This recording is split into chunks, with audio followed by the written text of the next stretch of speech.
সেনাপ্রধান জনাব মিস্টার ওয়াকারুজ্জামানকে নিয়ে বিএনপি পরিকল্পনা ব্যর্থ হচ্ছে।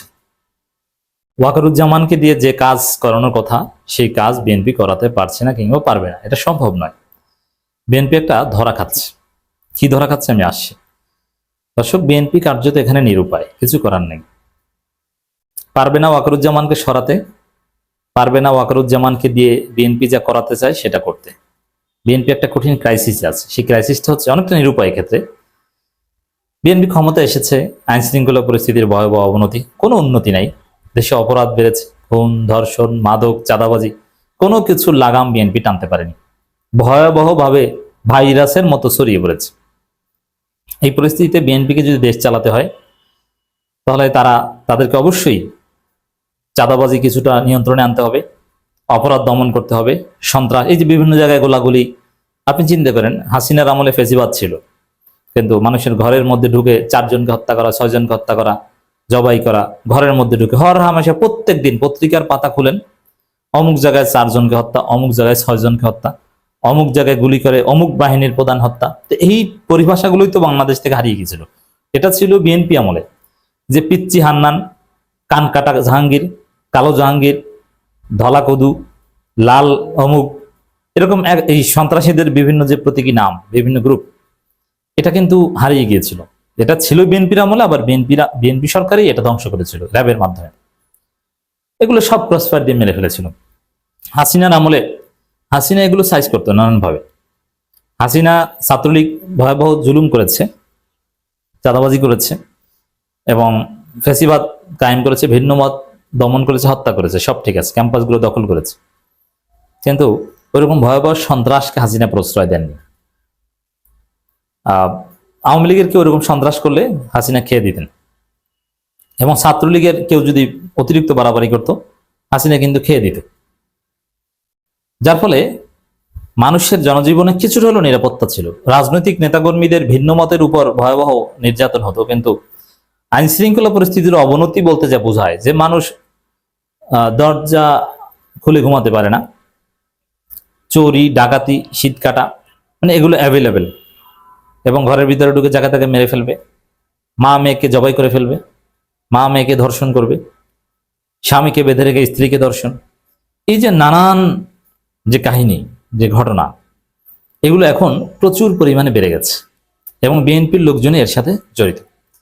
আবার সেই কালা জাহাঙ্গীর, ধলা কদু, লাল বাল, অমুক তমুক নানান কিছু আলোচনায় আসে, যেটা প্রায় 2 দশক রাজনীতিতে বা বাংলাদেশে এটা ছিল না।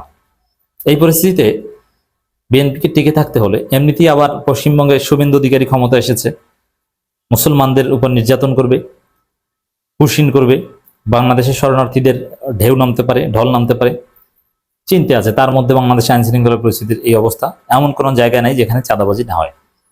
আপনি চিন্তা করেন, ডাক্তার কামরুল ইসলাম, সেই 2000-এর বেশি কিডনি ফ্রি প্রতিস্থাপনকারী ডাক্তার,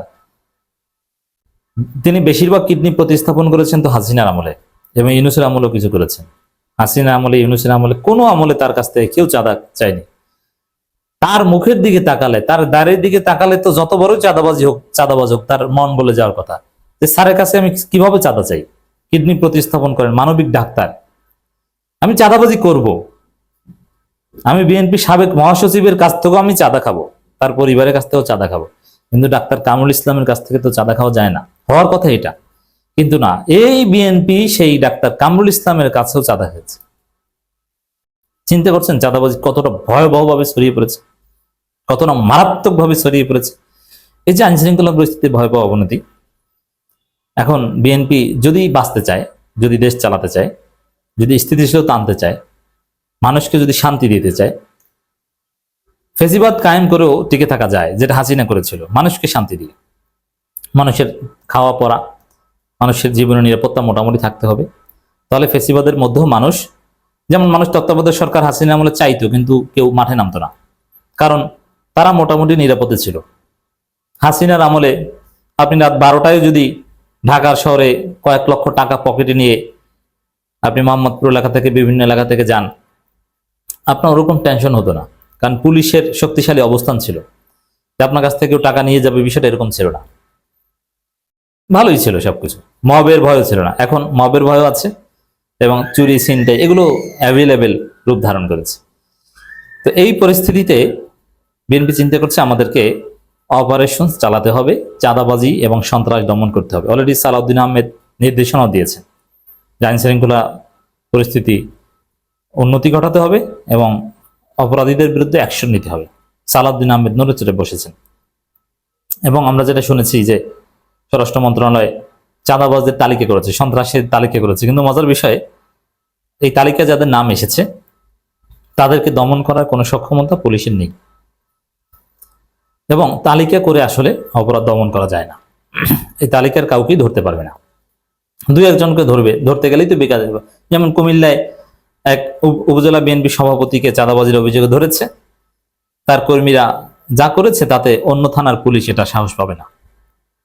এবং এই তালিকা ধরে এইভাবে পুলিশ দিয়ে দমন করা সম্ভব না। আইন শৃঙ্খলা পরিস্থিতির উন্নতি করা, চাঁদাবাজি দমন, সন্ত্রাস দমন, ধর্ষক দমন এটা সম্ভব না, ছিনতাইকারী দমন সম্ভব না। যদি এটা দমন করতে হয় তাহলে যৌথ বাহিনীর অপারেশন লাগবে, অপারেশন ক্লিন হার্ট লাগবে। আর অপারেশন ক্লিন হার্ট 2 যদি চালাতে হয় তাহলে শত শত ছাত্রদল, যুবদল, বিএনপি নেতাকে হত্যা করতে হবে। এটা হচ্ছে সত্য কথা, শুনতে যতই খারাপ লাগবে। এখন এই সরাসরি বিচার বহির্ভূত হত্যাকাণ্ড এটা ছাড়া কোনো উপায় নেই। উপায় নাই বলেই তো বিচার বহির্ভূত হত্যাকাণ্ড র্যাবের মাধ্যমে বাংলাদেশে ইন্ট্রোডিউস করেছেন খালেদা জিয়া।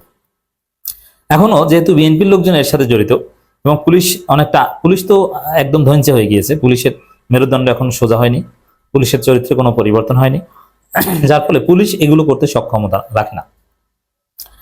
এটা সেনাবাহিনীর মাধ্যমে সম্ভব। সেনাবাহিনী যদি যৌথ বাহিনীর অপারেশন কন্ডাক্ট করে, ওয়াকার যদি রাজি হয় যে ঠিক আছে সেনাবাহিনীর নেতৃত্বে যৌথ বাহিনীর অপারেশন ক্লিন হার্ট 2 চলবে এবং এইসব সন্ত্রাসীদের আমরা দমন করব। দমন করতে যে অনেককে ক্রস ফায়ার দিতে হবে, নেতৃত্বে থাকবে সেনাবাহিনী, কিন্তু ওই সেনাবাহিনী থেকে যারা র্যাবে গিয়েছে তারা ক্রস ফায়ার দিবে বা অন্য বাহিনী ক্রস ফায়ার দিবে। এভাবে বা এইসব ক্রস ফায়ার সারা বাংলাদেশে সন্ত্রাস দমন যে সম্ভব নয় এটা নিয়ে অনেক গবেষণা হয়েছে। আমরা ক্রস ফায়ারের পক্ষে কিছুতেই নয়। একজন সন্ত্রাসীকে যদি বিচার বহির্ভূতভাবে হত্যা করা হয় আমরা তার প্রতিবাদ করব, কিন্তু বাংলাদেশে যে এর কোনো বিকল্প নাই এটা আমরা জানি। এখন এর বিকল্প হচ্ছে জুলাই সনদ বাস্তবায়ন করেন, বিচার বিভাগকে স্বাধীন করেন, বিচার নিশ্চিত করতে পারলে তখন আপনাকে বিচার বহির্ভূত হত্যা করা লাগবে না। কিন্তু আপনার পুলিশ ঘুষ খাবে, সব জায়গায় হবে দুর্নীতি, সন্ত্রাসীকে ধরবে, আপনার দলের লোকজন সারিয়ে নেবে, এই কালচার বজায় রাখলে তো আপনাকে ক্রস ফায়ারের দিকে যেতে হবে। এখন সমস্যা হচ্ছে যে ওয়াকারুজ্জামানকে বসিয়েছে হাসিনা, ইউনূসের আমলও ছিলেন, এখনো আছেন, ভারতের সাথে একটা ভালো সম্পর্ক রাখেন, সামনে কি না কি হয়। তো ওয়াকার বিএনপির জন্য এই ক্রস ফায়ার দেওয়ার বা অপারেশন ক্লিন হার্ট চালানোর ঝুঁকি নিবেন না, তিনি অপারেশন চালাতে রাজি হবেন। এমনকি ওয়াকারুজ্জামানের যে বাহিনী, সেনাবাহিনী, তারা মাঠ পর্যায়ে দায়িত্ব পালন করবেন এতেও ঠিক মতো নাকি রাজি না, তারপরও করতে হচ্ছে। দেশের স্বার্থে সিভিল প্রশাসনের সঙ্গে কাজ করবে সেনাবাহিনী। প্রধানমন্ত্রী সামরিক উপদেষ্টা এই কথা বলেছেন। তার মানে মাঠে থাকবে সেনাবাহিনী, মাঠে নামকাওয়াস্ত থাকতে চায়, কিন্তু সিরিয়াসলি অপারেশন গ্রিন হার্ট চালাবে, বিএনপির লোকজনকে ধরে একদম সাইজ করবে, এটা ওয়াকারুজ্জামান করতে চাইবেন না। যার ফলে এবং বিএনপি ওয়াকারুজ্জামানের মাধ্যমে করাতে চাইলেও তিনি করতে চাইবেন না। যার ফলে ওয়াকারুজ্জামানকে দিয়ে বিএনপির পরিকল্পনা ব্যর্থ হচ্ছে, এটি হচ্ছে আসল কথা।